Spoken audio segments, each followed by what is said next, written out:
Ditemukan 2.000 paku di dalam tubuh seorang wanita bernama Supiati. Supiati seorang wanita berusia 25 tahun asal daerah istimewa Yogyakarta.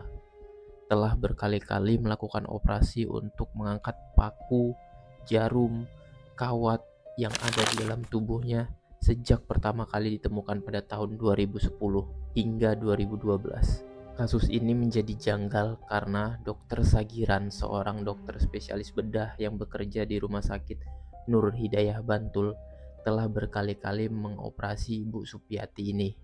Namun, setelah semua benda asing itu dikeluarkan oleh Dr. Sagiran, benda asing ini kembali muncul lagi dan lagi.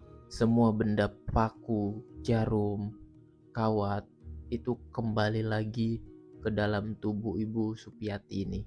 Yang membuat Dr. Sagiran lebih bingung lagi, tidak ada tanda-tanda atau bahkan bekas luka dari mana masuknya benda-benda asing ini seperti paku, jarum, kawat. Itu yang membuat Dr. Sagiran semakin bingung. Karena kalau benda ini masuk harusnya itu ada bekas lukanya. Ini tidak ada sama sekali ditemukan luka atau bahkan bekas lukanya sekalipun.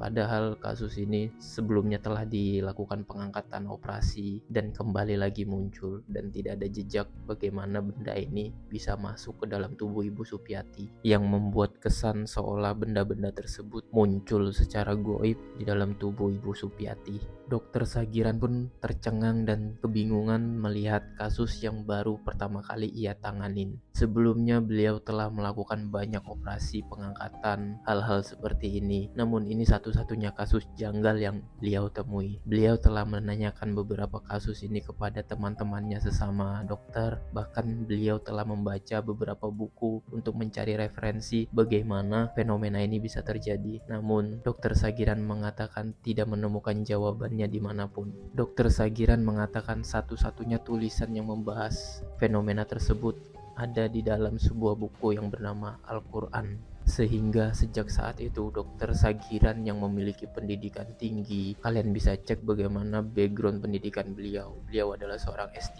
yang tidak mungkin bagi kita seorang yang berpendidikan tinggi itu bisa mempercayai hal-hal goib. Namun Dokter Sagiran setelah menangani langsung kasus ini, beliau menjadi percaya dengan hal-hal goib seperti ini. Dan sejak saat itu Dokter Sagiran mulai menerapkan pengobatan medis dan ruqyah pada prakteknya. Menurut kalian gimana guys? Aku sendiri yang sebenarnya gak percaya dengan santet. Aku percaya dengan hal-hal gaib, tapi untuk santet ini aku